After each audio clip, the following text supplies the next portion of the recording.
बिस्मिल्लाहिर्रहमानिर्रहीम। अस्सलाम वालेकुम जी, कैसे हैं आप सब। किचन विद ज़ेबी यूट्यूब चैनल पे आपको वेलकम। आज ही हमारी किचन में बन रही है बीफ कढ़ाई की रेसिपी। हम बनाएंगे विदाउट प्रेशर कुकर। स्पेशली ये रेसिपी है उन गर्ल्स के लिए जिनको प्रेशर कुकर यूज करने से लगता है डर, और हमारे उन बहन और भाइयों के लिए जो रहते हैं परदेश में और प्रेशर कुकर का इस्तेमाल नहीं करते। ठीक है जी, हम ये रेसिपी कढ़ाई में बनाएंगे और बहुत ही मजेदार रेसिपी है, आप लोगों को जरूर पसंद आएगी। लेकिन यहाँ पे है जी मेरे चैनल पे जो न्यू, जल्दी से मेरे चैनल को कर दीजिए सब्सक्राइब और मेरी वीडियो पे लाइक जरूर दिया कीजिए, कंजूसी ना किया करें। तो चलिए चलते हैं अपनी रेसिपी की तरफ। जी, कढ़ाई हमने ले ली है, फ्लेम मैंने ऑन कर लिया है। सबसे पहले हम इसमें डाल लेंगे हाफ कप ऑयल का, और ऑयल को हम गर्म होने देंगे।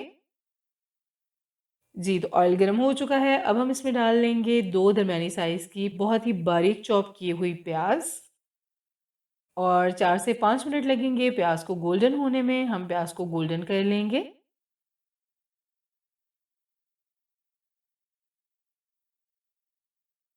जी, तो ये देखिए प्याज का कलर चेंज हो चुका है। अब हम इसमें शामिल कर लेंगे मीट। यहाँ पे हमने लिया है 1 केजी मीट। इसमें बोन्स भी हैं, फैट्स भी हैं। ये हम कढ़ाई में डाल लेंगे, और अभी हमने इसकी भुनाई करनी है जब तक कि इसका कलर चेंज नहीं हो जाता। और यहाँ पे जो है गोश्त अपना पानी भी छोड़ेगा, और पानी को हमने बहुत अच्छे से ड्राई करना है। और अब हम शामिल कर लेंगे 3 टेबलस्पून अदरक लहसुन का पेस्ट, और अच्छी तरह से लहसुन के साथ हम मीट को फ्राई करेंगे, और यहाँ पे गोश्त अपना पानी भी छोड़ेगा।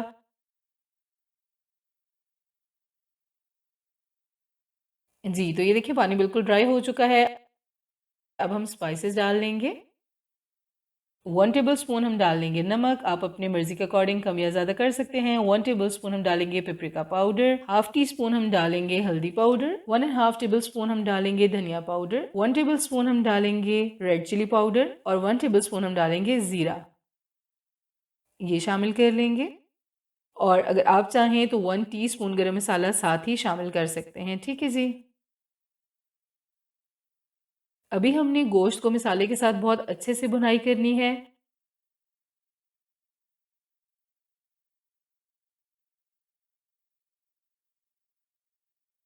ये देखिए बहुत अच्छे से मसाले की भुनाई हो चुकी है। अब हम इसमें डाल लेंगे 3 दरमियानी साइज के टमाटर, और उनको हमने बारीक काट लिया है।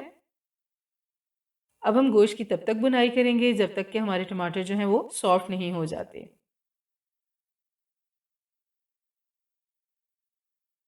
ये देखिए जी टमाटर बिल्कुल गल चुके हैं।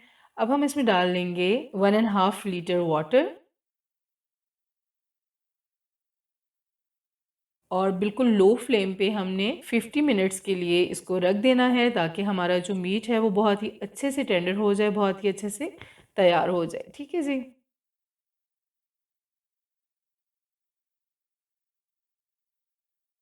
जी, तो 50 मिनट्स हो चुके हैं। ये देखिए पानी बिल्कुल ड्राई हो चुका है, और गोश्त भी हमारा बहुत अच्छे से गल चुका है। इस टाइम मैं इसको हाथ या कोई फोक स्पून की मदद से नहीं आपको चेक करवा पा रही, क्योंकि मैंने अपनी दूसरी साइड पे शोरैम को उठाया हुआ है। शोरैम सो रहे थे और मैं यहाँ पे वीडियो शूट कर रही थी, और शोरैम भी उठ के मेरे पास आ गए और उनको मैंने उठाया हुआ है।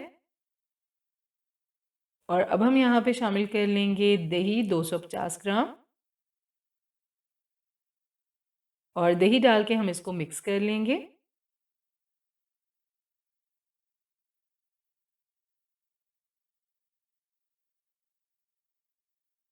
जी, तो दही को हमने मिक्स कर लिया है। अब हम 5 मिनट्स के लिए मीडियम फ्लेम पे कवर करके रख देंगे। जी, तो 5 मिनट्स हो चुके हैं, और ये देखें जी कढ़ाई हमारी हो चुकी है बिल्कुल रेडी। 1 से 2 मिनट के लिए इसकी मज़ीद भुनाई करेंगे, और अब हम फ्लेम को कर देंगे ऑफ। और यहाँ पे हम डाल लेंगे 5 टू 6 टेबलस्पून हरा धनिया बारीक कटा हुआ, बारीक कटी हुई अदरक, 3 से 4 हम डाल लेंगे हरी मिर्चें इस तरह से कटी हुई। और ये देखिए जी हमारी कढ़ाई हो चुकी है बिल्कुल तैयार। और आई होप कि आप लोगों को ये रेसिपी ज़रूर पसंद आएगी। वीडियो अच्छी लगी है तो वीडियो को लाइक कीजिए, अपने फ्रेंड्स और फैमिली में ज़रूर शेयर कीजिए, और मेरे चैनल को सब्सक्राइब करके साथ दिए गए बेल आइकन को प्रेस करके ऑल को ज़रूर सेलेक्ट कीजिए। मेरे फेसबुक और इंस्टा के पेज को भी ज़रूर फॉलो कीजिए। न्यू रेसिपी के साथ फिर मिलेंगे। अपना बहुत सारा ख्याल रखिएगा और मुझे दुआ में याद रखिएगा। अल्लाह हाफिज़।